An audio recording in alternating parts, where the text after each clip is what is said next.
రాజకీయాల్లో శాశ్వత శత్రువులు కానీ శాశ్వత మిత్రులు కానీ ఉండరని అంటారు. తెలంగాణలో తాజా రాజకీయ పరిణామాలు చూస్తుంటే అది మరోసారి నిజమయ్యేటట్లుగా అనిపిస్తోంది. నిన్నటిదాకా భీకరంగా తిట్టుకున్న బీఆర్ఎస్ బీజేపీ నేతలు కలిసి పనిచేయాల్సిన పరిస్థితి వచ్చేటట్లుగా ఉంది. ఈ రెండు పార్టీల మధ్య పొత్తు కానీ బీజేపీలో బీఆర్ఎస్ విలీనం కానీ జరగబోతోందంటూ హైదరాబాద్లో ఢిల్లీలో జోరుగా ఊహాగానాలు సాగుతున్నాయి.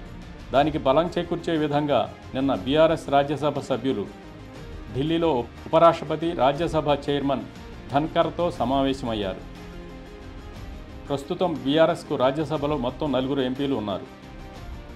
వారు మాజీ అసెంబ్లీ స్పీకర్ సురేష్ రెడ్డి, పారిశ్రామికవేత్త వద్దిరాజు రవిచంద్ర, హెటరో పార్థసారథి రెడ్డి, నమస్తే తెలంగాణ పత్రిక ఎండి దామోదర్రావు.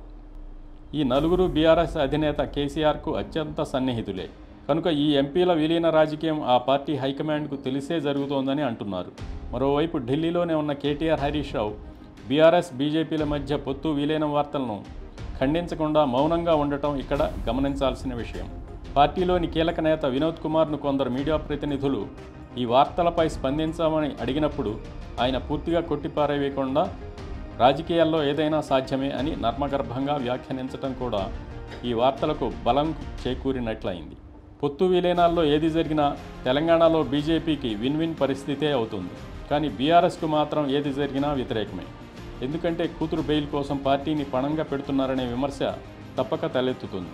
కేవలం కూతురు కోసమే తెలంగాణ గౌరవాన్ని కేసీఆర్ తాకట్టు పెట్టారని తెలంగాణకు చెందిన సీనియర్ పాత్రికేయుడు పి రామ్మోహన్ అన్నారు. ఒకవైపు బీఆర్ఎస్ శాసనసభాపక్షం కాంగ్రెస్లో విలీనం అవుతుందని వార్తలు వస్తుండగా ఇంకోవైపు రాజ్యసభ సభ్యులు బీజేపీలో చేరడానికి సిద్ధమయ్యేలా ఉండటం కారు పార్టీ దయనీయ స్థితికి అద్దం పడుతోంది.